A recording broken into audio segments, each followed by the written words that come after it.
Hello everyone, welcome back to the channel. Today's video is about sum function.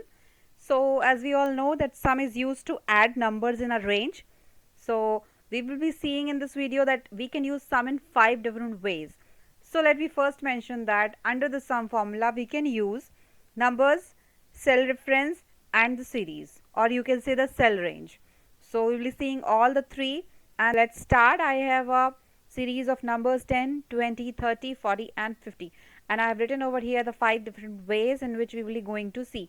So the first is the range, in which we'll be using the sum formula and selecting the range from B1 to B5 and pressing enter will give you the sum of some 50 rupees.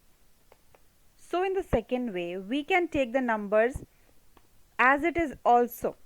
So we can say that we want a sum of these numbers and it will give us the sum. So here we can say individual numbers. Next, we can select the cells as we want. Let's assume we don't want the B2 or B4. Then we can select B1, comma, B3, comma, B5. Okay, and then pressing enter will give us the sum of the cells referenced in the formula. This is called cell reference. So now coming to the fifth way in which we are going to use the combination of all three.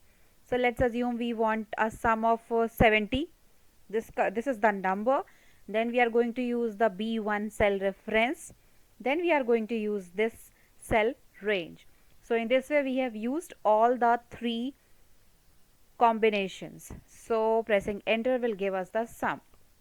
So this can be called as combination of range, number and cell reference. And the last thing which I should mention over here, that there is an option called auto sum. If you want to sum something, then just you have to press enter and it will give you the option.